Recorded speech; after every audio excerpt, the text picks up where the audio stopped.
How's it going, everybody? David Hedge here, House Hedge Gaming, and today we're taking a look at a game that's been in our collection for quite some time. Picture it. The year is 2011, and my wife and I go to Gen Con together for the very first time.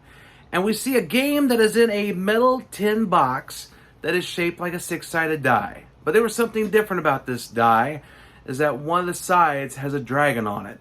We take a look at the game, pick it up, learn to play, and we've been enjoying it ever since. So, in a classic review, if you will, of a Learn to Play, I'm taking a look at a game that was basically the predecessor to DiceMasters.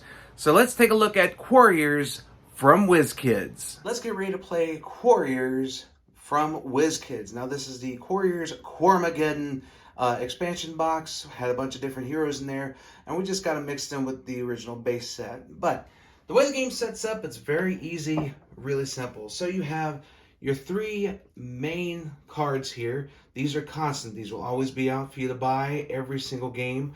You have assistants, you have your portal cards, and you have basic quiddity. And you might notice that there's 5 dice here, there's 2 dice here, and none on this one. This can get dice on it, and we'll go over that later. Next, you have the glory track, which lets you know how many points you need at the end of the game to win. So for a 4-player game, you need 12, 3-player game, 15, 2-player game, 20. Now, the rest of this area is known as the wilds. You will need 7 creatures and 3 spells to make up the wilds. Now, each creature that will be dealt out has 3 different versions. You have the regular version, the strong version, and the mighty version. While with spell cards in the game, you do have to go by the names, so you have to check. So this one's discriminating incantation, charm, and cantrip. So with these, it was a little bit of a problem to figure out which ones you had in play, but you always go by the pictures when you set up the board, like so. So first we'll set up the spell. So what you'll do is you just take the top card and put it into the wilds. Then you reveal the second card. If it matches a card that's already in the wilds, it just gets discarded, and you go to the next card. And then you go to the next card, and those are your spells for the game. So the rest of the spells get put aside. We're going to set these aside for right now. Knocking over the assistants there. And then you'll do the exact same thing for the characters, but it'll be 7 times you'll do it. So for example, we have a witching hag, and then we have a death dealer, and then we have this mighty deity of the holy quarry. Then we have a mighty voodoo doll. We have the warrior of the quarry. We have a mighty questing wizard. And then finally we have, not him, because we already got one of him, we have the strong defender of the pale. So this looks like a mess. Let me straighten this up, get the dice with them, and then we'll go from there. All right, there we go. That looks a little bit better now, doesn't it? We have all the dice set up on the cards in the wilds. We have our victory track. We have our basic cards that we would use during the game. And finally, before the game starts, each player gets a nice little bag here. And they will get dice to go in that bag, 8 of which being quiddity dice. For you players of Magic the Gathering, think of this as a mana resource. For those of you who are familiar with Versus system or something like that, this is what you use. Basically, this is your currency in the game. So with these, you have 1s and 2s on them, but there are ways to get better dice throughout the game. And then finally, you have 4 assistant dice that will go into your bag. Once you have everything set up, it is time to start playing the game. So let's go over the anatomy of the cards and what you do on your turn. First off, in your bag, you have basic quiddity. Now, basic quiddity is the resource that you will use to get characters and spells from the wild. The ones that are in your bag are labeled for 1 quiddity and 2 quiddity. And if you want to know how many of each is on the die, you can look at this handy dandy chart on the card that is in the wilds.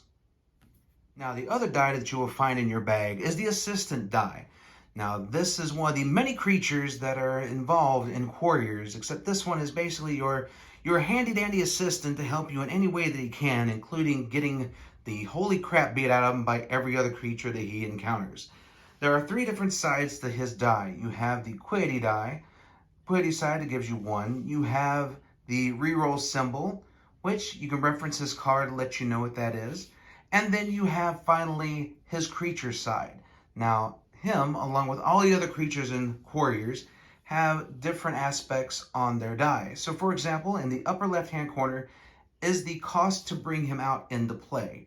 Then you have his power, and then you have his toughness, how much he can take before he gets put into the used pile of your dice. All right, now let's go over the phases of a turn for Quarriors. Now the first phase, you would score creatures.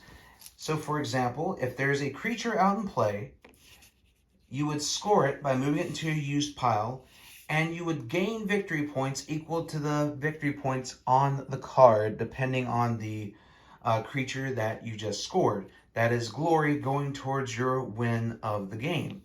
Now, first turn of the game, you don't have to worry about this because there are no creatures that will be scored. Next, you will draw, roll, and ready dice. You will draw 6 dice out of your bag, and you will roll. If there are any with the symbol here, this symbol right here, this is an immediate effect that takes place. You resolve that before doing anything else. So for this here, I re-roll this and 1 other dice. Let's re-roll these. And that's actually what I wanted to do. All right.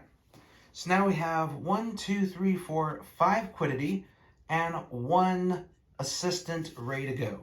So what I can do is that I can pay 1, which is the cost here in the upper corner, and he will go into my ready area and he's all set to go. And then he will be attacking everybody on the playing field. Now, the way it works, nobody has life totals. It's basically he goes against this guy, this guy, this guy, or no matter how many players you're playing, you go against your opponents. If they have creatures in play, they can block. If they don't, nothing matters about that because the big thing is him staying in play so you can score points at the end of the beginning of the next turn. Now, I have 4 quiddity left. So we would move on to the next phase after the attack phase with him going rawr, rawr, rawr. We go to capture 1 quarry die from the wilds, which is an optional effect if you have enough quiddity to do so. But I got 4, so let's go over and see what we can get. All right, so now we're going to capture a die from the quarry. Now it could be any of the 7 creatures, it can be any of the 3 spells, and it can even be basically the basic ones up here, which are the portals, which let you draw die from your bag and roll them. You have your assistants and you have your quiddity. But let's take a closer look at this guy right here, the Death Dealer, because this one is a baddie. Now, the anatomy of the creature cards, or the quarry that we are after in the wilds, is as follows. You have the cost of the card, the glory you obtain by scoring a creature, the name, what the creature does, and the different die faces you have available on that die. Now, the cost is how much quiddity you will need to spend to capture it from the wilds. And the glory is self-explanatory. He stays out and you score him at the beginning of your turn. You get that glory depending on the creature. So in this case, it would be 2 glory that the Death Dealer will give you at the beginning of your turn. Now, spell cards are a little bit different to read than creature cards in the game. They do have a cost. There's no glory to be obtained, but you do get special effects from them if they're in your ready area. So, for example, if I bought this die and I rolled it on this face, I can have it set in my ready area and I can cast it whenever this requirement is met. So, for example, this is a reaction. So I would cast this spell to give all creatures in my ready area +4 defense for the remainder of this turn. So if my opponent has some big creatures, I can use this to buff up my guys to save them to hopefully score when my turn comes around. Now there are also spell cards that say immediate. You would, if you rolled that symbol, you would activate that immediately and it would go to the discard pile. All right, I have my assistant here and I have my used quiddity here and I have my new Death Dealer. What's going to happen is that he will go here in my used pile. And then when I get ready to draw my next 6 die, If I need to draw another die, all the stuff in my used pile will get put back and redrawn. So this is a perfect case.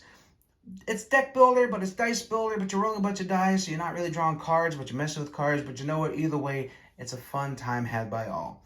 But once you move your captured die to the used pile, then you end your turn because all your stuff is used. You have your creature out here ready to go, and then it's your opponent's turn. Now, during the attack phase, your creatures will attack each of your opponents. Now, if they have a creature in front of them, they can block. If they don't have a creature in front of them, that's perfectly fine. There's no life total in this game. So, for example, we have this little lone guy here facing down these two opponents. One has a voodoo doll, one has a wizard. So what you will do is that you will take his power and you will compare it to the toughness of the creature. So in this case, 1, but he has a toughness of 3, so it bounces off each other. He goes this next guy, bounces off of this wizard, 6. Nothing happens, but he stays out in play. But, what if we add a death dealer to this little party here, and now it's a total of 5 damage going to this character's party of creatures from the wilds. So he has to block with the voodoo doll. It only has 3 defense, so it would be taken out. Now, let's say he had a little buddy as well, and he had a little assistant to go with him.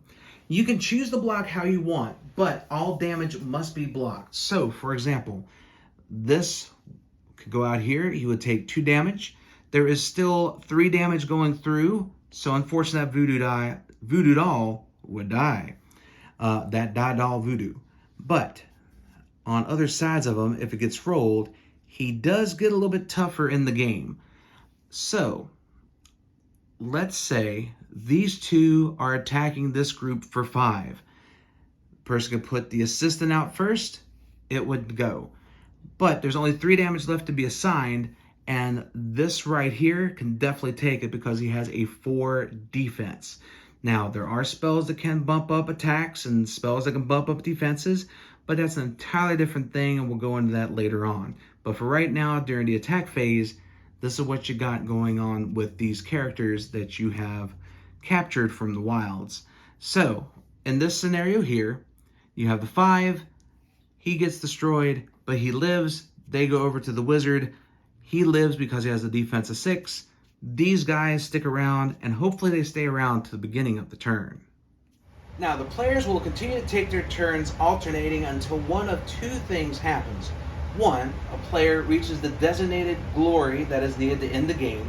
So for a 2-player game, it's 20, a 3-player game, it's 15, and a 4-player game, it's 12. The other way the game could end is if the last die from a card, a creature in the wilds, the quarry, has been removed, and there are 4 empty quarry creature cards in the wilds.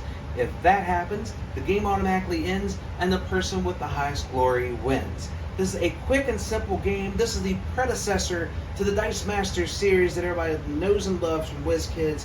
But this ain't your daddy's DiceMasters. This has been Quarriors. Well, there you have it. That is Quarriors from WizKids, the grandfather, if you will, of the DiceMasters franchise from the same company. Quarriors is a game that was very unique at the time because you didn't really have dice builders. You had dice games like Dragon Dice that was out there, but you never had a game to where your dice pool was constantly shifting depending on the dice that you acquired from the quarry and the spells that you acquired and being able to cull out dice. It took the dice and deck building games to a whole different level, and without it, who knows if we would have seen DiceMasters from WizKids. But you know what? It has been a staple on our shelves since we first got it in 2011, and we have no plans on getting rid of it anytime soon. Thank you guys so much for checking out this video. If you like it, please like, share, comment, and subscribe, and let everybody know that House Hedge Gaming is here for all of your gaming needs. Until next time, guys, stay safe and take care.